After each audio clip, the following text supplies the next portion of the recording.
Welcome back, everyone, to the After the Scales podcast presented by DJD Graphics, episode 45. I'm Jacob Dove of Phenom Motorsports, along with Shaun Blight of Canadian Racing Tours.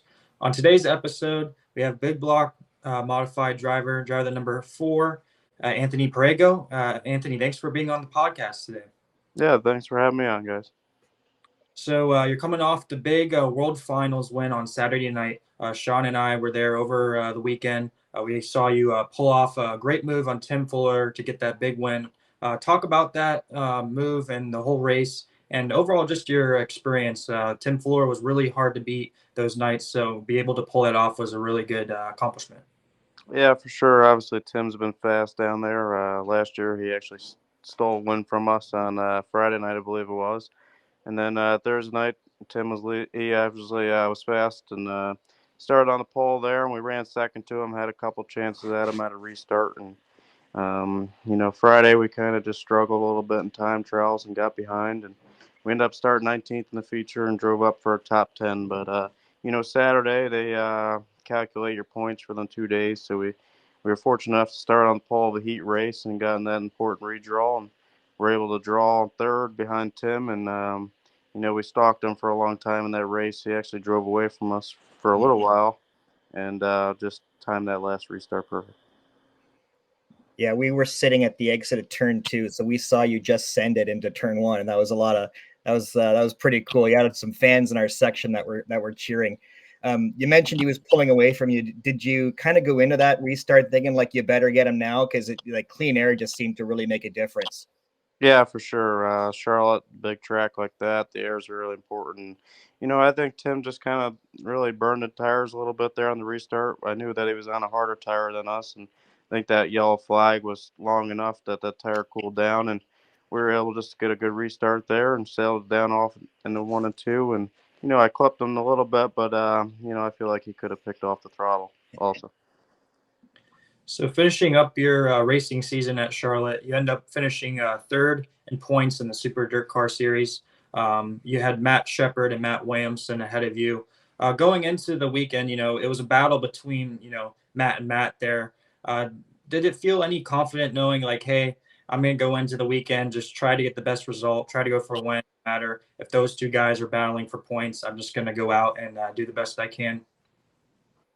Yeah, obviously them two guys, they're far enough ahead of us that we weren't able to catch them, and they were kind of in their own league. But for third in points, it was me, Tim Sears, and Jimmy Phelps. We were kind of close, all within striking distance of each other, and it was quite a bit of a pay difference. I think it was $8,000 from fifth to third in points. So fortunately, we were able to get there. All right, so you end your season with a win. Not many guys in racing can say that. Is that just kind of a relief, or what's the emotion there when you kind of walk off, like to use a baseball term, you walk off your season with a big win like that? What does that do for you and your team and your family? Yeah, obviously, for me, racing for a living, obviously it's a good financial deal for the winter. But last year we actually ended the year with a win. We got really hot at the end of the year. We didn't win in Charlotte, but we actually came back and we won at Delaware International and Accord, right down the road from the house. So it seems like the beginning of the year we were really good. We had a little bit of a struggle there midsummer, and then always at the end of the year we seem like we're right there knocking on the door for a win and stealing a couple. Yeah, talking about your 2024 racing season, you had 55 starts, 5 wins, 32 top fives, 47 top tens. Overall, talk with us about how you felt your season has gone from start to finish. Yeah, like I said, we started the year off in Volusia. We had 2 seconds in the fifth, and I feel like we could have won both races in Volusia that we ran second. So we were really strong there, and we came home and we won in New Egypt. That was the first Super Dirt Car Series race, and really after that, we were stringing top fives along, and we were having a really consistent year. And then felt like we went to Canada and we struggled a little bit there. We were leading the points going into Canada, and we left there I think fourth I think in points. So we struggled there midsummer, and after that it seemed like things turned around and we were stringing together those podium finishes. All right, Anthony, going back, how'd you get your start in racing? What's your family's background in racing? And tell us maybe about your first race car that you started off in. Yeah, my dad raced for many years when I was growing up. He raced the Dirt Car Sportsman Series. I did a little bit of 358 stuff. Obviously, raced at our home track, Orange County Fair Speedway. So, growing up, I was always around it, and I started racing in a go kart at Oakland Valley, which is close to the house here. And after that, we got into the slingshots that Tobias makes, and we did a lot of traveling with them. We went to a lot of cool places with that and raced those for a couple of years until we got in the sportsman. And you've been no stranger to the modifieds. Obviously, you have 15 seasons with 102 wins. Talk about, did you ever expect where you're at in your racing career to ever, reach this level of achievements? I felt like we had really good success in the sportsman, but just fortunate enough to get a lot of good rides. I was fortunate enough when I was about 14 to get a ride with Gary Mann in the New York Truck Parts car, and then after that, I raced for Brian Smith for about 6 or 7 years, and then obviously now with Vinny Salerno and Bob Henschel. So it's a lot of the people that supported me, and that's really where I am today. So guys like you that run a lot of the short track super series, super dirt car, you got a pretty grueling schedule, Anthony. Talk about like how many races you actually do in a year, and just kind of the grind and maybe how you feel now to put your feet up. Maybe for I know that the racing season never really fully ends, but you've got a little bit of a time to not be at the racetrack, I guess. So talk about that aspect of it. Yeah, for sure. I think we raced like 66 times, doing the short track super series and the dirt series, and we would hit and miss a couple shows here and there. I didn't do any weekly stuff this year. Our home track actually they only had 3 races this year. They kind of shut down. So, unfortunately, we don't get to race at home anymore. So all the racing we do is, really tough. We're racing against the best caliber guys, and it was nice to get home from Charlotte. I actually dropped the trailer off, we unloaded, and I'll go back to the shop tomorrow and wash. So it was nice to take 2 days off, but now we'll kind of get back in the swing of things and get some cars apart and put new ones together and trying to sell some stuff off. And the 4 car that you've been running in, I remember it's been synonymous when Tim McCready used to be running it back in the day, and you're taking over a lot of guys who have a lot of history in the modified era. Talk about the whole history of modifieds and what's so fascinating about everybody that's from New York is so honed in on the modified scene. It's very regional, but we've had some other modified guests on, and we kind of talk about how healthy the modified scene is, but not really expanding as far as a national level like the sprint cars or late models. So I'm kind of curious to hear your opinion. Yeah, obviously with the 4-star car that I drive now, Brett Hearn raced it for many years, and then obviously Tim McCready got in it, and obviously Vinny's great with what he does, and he's got a lot of experience with them guys, and that kind of helps with our success today. But like you said, with our modifieds, we're kind of just a New York thing. We do go out of the box a little bit here or there, and obviously Charlotte and going down to Volusia, but it's kind of a regional deal. There's a lot of cars and a lot of people that have these modifieds around here. There's a ton of sportsman cars, and just a lot of our stuff is here in New York, and they have tried to expand out to Texas and Louisiana. I think they have like 18 cars out there now, so it is kind of traveling, but everything's in New York. Yeah, we've had a couple modified guests on, and kind of asking if there was a track that you don't run on that you wish you could run on. Eldora's come up. Is that one for you that you'd love to tackle, or do you have other ones that would be on your wish list? Yeah, I actually went to Eldora once. I ran the big block race there. We were actually with the truck series, I think. Right. Went out and did that one time. So that was a cool experience. Obviously, would love to get back there. Um, I would honestly think our cars would be pretty cool at Fairbury. Hmm. I like how that place races, and I feel like our cars would put on a good show there. And want to take a moment to our viewers who are watching to scan over the QR code in the top corner. You can go check out Anthony's merchandise. He's got some really cool designs on there, so definitely check it out and support him. So Anthony, just talking about, we have this topic a lot with drivers that, racing's expensive sport. It's no secret. Talk about, what goes into, the resources and the amount of sponsorship that takes to run these big block modifieds, these engines and all the parts and pieces really come together to be competitive. So I wanted to hear your opinion about kind of behind the scenes of what goes into your racing program.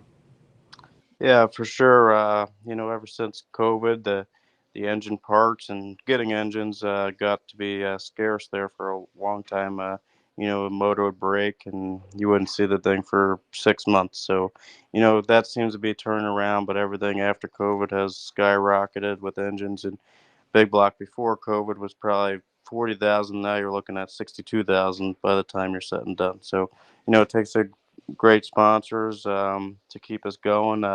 Obviously, tires and all that have gone crazy, and you got to have new tires to win these races. So, fortunately, we have a lot of good supporters behind us, and that keeps us going. All right, away from the racetrack, do you have anything kind of planned in the off season? Any trips or little getaways you got planned? Actually, a guy that I raced the short track super series for, he has 600 sprints. So we're actually gonna go to Tulsa, and then they have the Trenton Indoor Race, which is New Jersey. Right. Yeah, I forgot you ran that. I've been wanting to get that over that way in the winter because up in this area, I had Eric Rudolph on a couple weeks ago, and we were talking about the indoor midget shows they used to have at the Niagara Falls Convention Center that he and his dad used to run back in the day, and wish we could get something like that up here in this way. So yeah. So how many of those races do you have, Anthony? So I just do the dirt stuff. They do have they race them on the Coke syrup or the concrete. Yeah. They do that in Atlantic City. I believe they do it in Allentown, PA. But we don't have that kind of style car. But Lenny Sammons puts those shows on and he does a good job with it. So we'll do the Trenton Indoor Race. I believe that's in February when we get back from Volusia, and then Trenton is the end of December into New Year's, or Tulsa is end of December into New Year's. And looking forward to 2025, I know the racing season's always just right around the corner. I know myself down here in Florida always looks forward to Volusia and all the big block modifieds coming down. Talk about next year's goals for yourself. What are you kind of shooting for, and kind of some plans that you may have. Yeah, I think it's really going to be the same schedule we did this year. Unless our home track, Orange County, does some more stuff. I hear rumblings that they're going to do about 8 shows, so that would be nice for us. But honestly, I think the same schedule: Super Dirt Car Series and the Short Track Super Series with Brett Deo. And obviously, I think we're going to do all Tech and Volusia this year in Florida. Great. Jacob, did you have anything else, or do you want to do the rapid fire? Yeah, we'll get in the rapid fire. All right. Anthony, before we let you go, we always end our shows with our DJD Gear rapid fire segment. We've got 10 questions for you. You just fire off the answers as I ask them. So if you're ready, we'll get started. All right. All right. What's the best place to celebrate a win in Charlotte? Iron Thunder. What's your favorite racetrack? Volusia. All right. You can't say your own car. What's your favorite paint scheme or wrap on another modified that you've seen this year?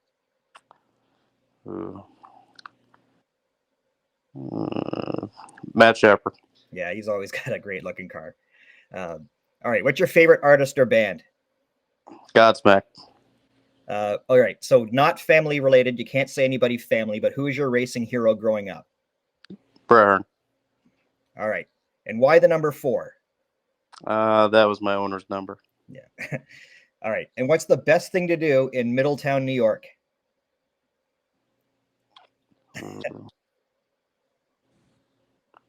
I guess go to the races. We love asking guys from small towns what's the best thing to do in their small town. What's your favorite line or quote from a racing movie? Hit the pace car. What's your pet peeve while driving your street car? Idiot drivers. All right, last one. Give us a hidden talent or little known fact about you that people might not know about. I'm pretty good at golf. Really? What's your handicap? I was a 0 when I was playing a lot. All right. Well, remind me to never play golf with Anthony Perrego. All right, man. We really appreciate you coming on. Congratulations again on a great season and a great way to end it in 2024, winning at Charlotte. Really appreciate you coming on. Yep. Thank you for having me, guys. Thank you. We wanted to thank Anthony for being on today's podcast, and we wanted to congratulate him again on that big win on Saturday at the World Finals. When I wanted to conclude our episode talking about the World Finals and all the races that went on 4 days straight of nonstop, red dirt all over us. Sean and I, we both had to clean off our nice DJD gear hats, Yeah. thanks to Darren. And we also wanted to give a shout out to Darren for providing us some new decals and stickers. This was really cool to have at the World Finals. We wanted to thank Tristan Chamberlain's mom for having our stickers at the trailer, as long with Danny Sams and Scotty Parker from Dirt King Apparel. We really appreciate them doing that. So I know Sean's got some stuff to talk about with the sprints, so I'll let Sean take it away. Yeah, just echo your sentiments there. We had a lot of help getting those stickers out and ran out of them a couple of times there with the My King Apparel selling from Max McLaughlin and Chris Madden's trailer. So that was great. Yeah, so the sprint cars, I mean, there's a lot of changes obviously going on. Drivers moving to different teams, and we saw some of them firsthand for the first time. And Justin Peck, man, like, you talk about a team with new life and a driver with new life. They were fast all weekend. They look like a totally different team. I didn't have a chance to talk with Justin, but I talked with his girlfriend Alex for a little bit, just saying how rejuvenated the team and the driver feels. And that's not a slight to Zeb Wise or anybody, but sometimes when you're with somebody for a long time, you maybe just need a change, and that's very apparent with Rudine, because that was the fastest I've seen that car in a long time. So. Congrats to them and Justin on a great run. Ryan Timms, he was really impressive all weekend. He had a lot of speed in a car I've never seen before. So if that trend continues into next year, man, look out, because that looks like a match made in heaven too. Dazen Pursley doesn't have a ton of wing experience yet, but he showed speed in the Buick Motorsports car. So I'm really excited to see him next year. And a shout out to our guy, Danny Sams, who, if you were down at Charlotte, you maybe saw our logo on his car again. Missed the show on Thursday night by one spot, and then made the show Friday and Saturday. So congrats to Danny, man. He was impressive and just great to see, because he's as Jacob can attest to, and anyone who's met the guy, he's a great guy and deserves all the success. So congrats to Danny and his family, because we're proud of him. Oh yeah, for sure. It was definitely really cool hanging out with Danny and all the family and friends and all the different drivers who we met throughout the pits. Obviously, David Gravel ended up securing the World of Outlaws championship on Friday night. He did win the feature on Thursday, and then Macedo was able to win on Friday, but with the point differential, Gravel was still able to win. And then on Saturday night, Tyler Courtney ran away with the feature win, which was really cool to see. Mm-hmm. I was happy for the Clausen Marshall Racing team. So as far as the late models go, it was a pretty close battle there with Shepard in the points, and then Pierce and Hoffman were right behind there. And then Pierce was able to win the first night and kind of close the gap, but then Hoffman was really able to get going on the second night and close it in 26-point differential. And we looked like it was going to be a really close battle until he pulled off and had troubles. And then it was pretty much, between Pierce and Shepard, and, it was 10th or better was what Bishop had to do. And he was able to get it done in a crazy race between RTJ and Madden. Obviously it was, not really it was surprising that they had that battle because, Madden was a crew chief for RTJ there at the end of the Lucas deal. And those two, fighting it out and getting each other's face and the whole crew guy thing afterwards. So definitely something to watch here coming into Sonoya coming up because, those guys are going to be there battling again. And, definitely something to tune in about. So I want to congratulate Bishop on winning his championship. That's his 5th one, which is, great accomplishment. And looking forward to all the silly season stuff going on. I know, Bishop just announced that going to Rocket One, and then with Boom Briggs' second car, they'll have Tim McCready. Yeah, and there's some other news that we might have caught wind of that that's not official yet, but would probably be coming out in the next while.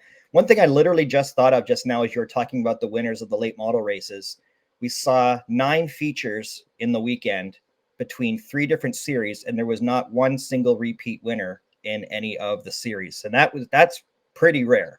You'd think with all those features that we saw, there'd be one guy that wins 2 or sweeps the weekend, but a lot of parity in that in all 3 divisions. It was really, really cool. And Matt Shepard, I've never seen, I don't think, more than 2 races in a row in a weekend with the big blocks where he didn't win. So that just goes to show how strong the big blocks are getting as well. A lot of parity, a lot of young guys. Alex Yankowski, man, he's so good. And he's got a really bright future in the big blocks or further if he gets an opportunity somewhere else too. Yeah, I know the dirt track usually gets a lot of heat for the track conditions and not too much passing and all the, dusty red dirt. But, with all the different winners, it just shows you, it takes a whole night of racing to go from hot laps, qualifying, feature to set you up, in a good spot for the feature and to hold on to your position and move forward. So definitely a great event at the World Finals. I know Sean and I had a amazing time, doing stuff outside of the track in North Carolina. So it was an overall great experience, and I'm sure that we're going to be looking forward to next year. Yep, I would. I'd love to go again. It's sad that it's over. I'm gonna have to wait for a few more months to get back to a racetrack. That's always the worst part about Charlotte is the end of the last night. You know that it's going to be a while before you can go to a race, especially when you live up north. Not so much for you southern guys, but painful for us. But yeah, we talked big blocks today with Anthony. We're probably going to be talking big blocks again next week because we've got Alex Payne coming on. We may have another guest or two sandwiched in there somewhere, but yeah, so there's a lot of fun. World Finals, if you've never been, it's an unbelievable time to see all 3 dirt racing divisions in one place in one weekend. You'll never see it anywhere else. So please check it out if you're a race fan. You don't need to spend your money on NASCAR because that's all gimmicky and fake racing. So go to go to Charlotte, go to the World Finals. Yeah, definitely. And wanted to give a quick shout out, another big block modified guy who we had on in episode 44, Demetrius Torellos. He was awesome the whole weekend. We hung out with him, talked with him, had a good time, met some of his family. And it was an overall great experience getting to know him. We appreciated it. Heartbreaking on Saturday when he was starting on the front row. And tough break because he talked about how badly he wanted to win at Charlotte. He was 3rd the first 2 nights, starting on the front row for the big show on Saturday. And just crushing to really not even get the race started, and he's already out of it. So we're sorry, Demetrius. We're really pulling for you, man. But hopefully next year you can finally get that monkey off your back. Well, we appreciate everyone for tuning in today's podcast. We really appreciate everyone's support and everyone who picked up a sticker at the T-shirt trailers. And if you were in Charlotte, stay tuned for the next episodes, and we'll see you guys in the next one. After the Scales is proudly presented by DJD Graphics. From commercial and personal vehicles to racing bikes and cars of all makes, models, and disciplines, DJD Graphics can fully customize your vehicle to suit your needs. For more information, contact Darren and visit his website at www.djdgraphics.com. Tell him Sean and Jacob sent you to receive special rates.